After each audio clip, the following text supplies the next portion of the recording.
Bonjour, aujourd'hui je vous parle de la taille du lilas. Tout le monde me demande comment on taille le lilas, qu'est-ce que je fais Anne-Marie avec ça? Bon, on a tous des lilas ou à peu près sur notre terrain, puis en général, le lilas, on le taille à peu près pas, on le laisse aller. Souvent, ils vont se rendre jusqu'à 12, 13, 14 pieds. C'est peut-être pas l'idéal. Le meilleur format pour votre lilas, c'est de le garder à peu près à 8 pieds. Vous allez devoir l'entretenir. Ça veut dire un petit peu plus que 2 mètres.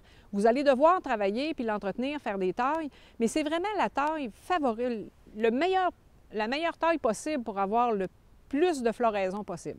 Alors, si vous avez un lilas qui n'a pas encore atteint, comme on voit ici là, on a au-dessus de 12 pieds, puis on a un peu perdu le contrôle.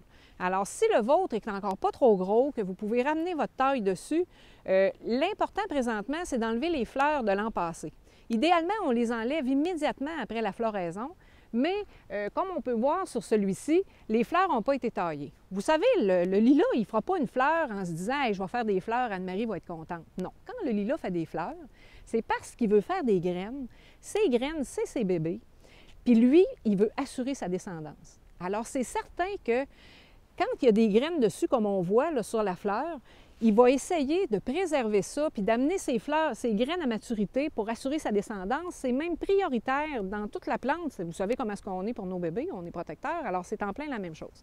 Alors, ce qu'il faut faire, c'est qu'on va venir enlever la fleur à la première aisselle sous la floraison, toujours la lame du côté qu'on garde, et puis on vient enlever tout ce qui est mort dessus, puis tout ce qui s'appelle fleurs mortes. Ça va faire en sorte que votre lilas, il va se dire, bien voyons, j'ai plus de graines, comment je vais faire pour assurer ma descendance? Je vais me faire des nouvelles fleurs. Alors c'est vrai, en enlevant vos fleurs mortes, c'est sûr que vous allez avoir beaucoup plus de fleurs. Pour le cas où vous auriez un lilas, un peu comme ici, en fait, on a 3 lilas, mais on ne le voit même plus parce que là, on a vraiment perdu le contrôle. On a énormément de drageons. Le lilas, c'est une plante qui drageonne beaucoup.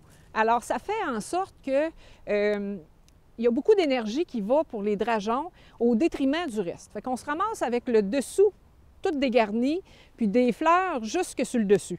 On peut voir, là, si vous avez un lilas comme celui-là qui est fleuri, puis les fleurs mortes sont plus atteignables, là, c'est le temps de faire quelque chose, puis d'être assez drastique. Alors ici, ce qu'on va faire cette année, on va rabattre le lilas complètement au sol. On va le couper à 2 pouces, 5 cm du sol, on ne laisse rien. On va le rabattre complètement au sol. Puis là, on le fait immédiatement avant que les feuilles sortent. On voit que ça commence un petit peu à bourgeonner. On va le tailler immédiatement parce que présentement, le système racinaire, qui est énorme, imaginez-vous, là, qui est capable de fournir pour une pareille grosseur d'arbre, il est gorgé d'énergie, gorgé de sucre, puis il ne demande qu'à décoller. Alors, si on le taille avant d'avoir utilisé cette énergie-là pour faire des feuilles, je dirais là, à la fin juillet, notre lilas va déjà avoir atteint à peu près 5 pieds. Là, c'est certain qu'on va garder le contrôle, puis on va assurer d'avoir nos tailles à chaque année de bonne façon.